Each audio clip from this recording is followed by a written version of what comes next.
Hey, what's up with it, y'all? Welcome to my podcast, Cold Narratives. I'm your host, Iceberg Green. About to let y'all hear some of these cold narratives. Check it out. Hey, what's up with it, y'all? Iceberg Green in the building.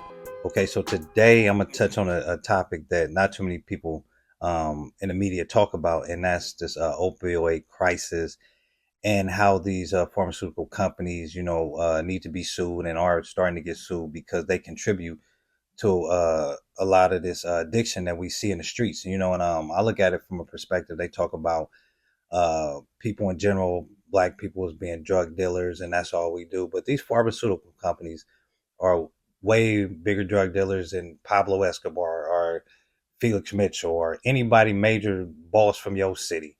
The pharmaceutical companies done made more money distributing drugs because that's what they are. They're drug dealers. And you ask anyone, people, get caught up in this thing. Oh, it's from a doctor. It's still a narcotic. It still can get you addicted. Just because it's not coming from the corner or somebody in the community, it's coming from someone you trust and you think they're gonna save your life, and they're creating a major addiction, and they don't mind giving it to us. So this is a problem. It's crazy how they did. It's like you look at the system and how it works. They say, okay, we're going to stop the war on drugs. We're going to get these drugs off the streets. Yeah, you did. You got them off the streets and you put them in these pharmacies. So now you go to all these pharmacies. They got all the drugs, man. They got everything from a soft narcotic to a hard one, antidepressant, this type of stimulant. They got everything in these pharmaceutical companies that you can get behind the counter. And this guy's wearing a robe. He actually looked like he's selling drugs. You feel me?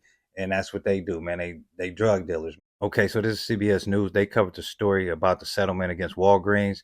And San Francisco just got awarded like $229 million based on the addiction that it's causing the community. And I really firmly believe it is. And this is their take on it. Check it out. San Francisco is set to receive a multi-million-dollar opioid settlement from Walgreens. San Francisco secured $230 million from the settlement, making it the largest award given to a city in this type of case. That lawsuit found Walgreens liable for contributing to the opioid crisis and creating a public nuisance in the city. This announcement comes just a month after CVS and Walmart agreed to pay San Francisco in those opioid settlements. It's easy to blame those we see right in front of us who are struggling. But we must remember that some of the most profitable companies in the world engineered this public health crisis.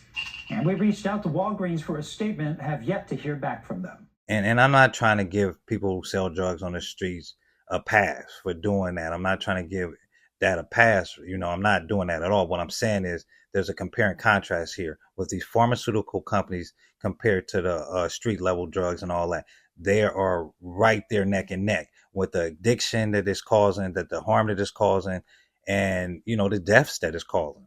So, this is just a small case of what's about to start happening.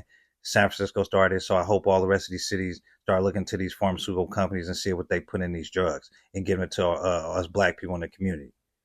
And I want everybody to think about a loved one, an auntie, uncle, cousin, mom, grandmother that is sitting there and have to rely on these drugs for pain, for anxiety issues, and they steady flooding us with these what should I call them? These synthetic forms of drugs. And just like you, they be talking about this got cut on it, this got this on it. They got hella different stuff on it in those pharmacies. So I think they need to be looked into and see what they putting in these drugs and giving it to it, because we trust them, which we trust drug dealers on the streets too, right? I want to thank you all for tuning in. I also want to say God bless those going through the struggle, and make sure you watch out for them cold narratives that the government trying to push on us, y'all. To all my black people, I will be nothing without y'all. God bless you all.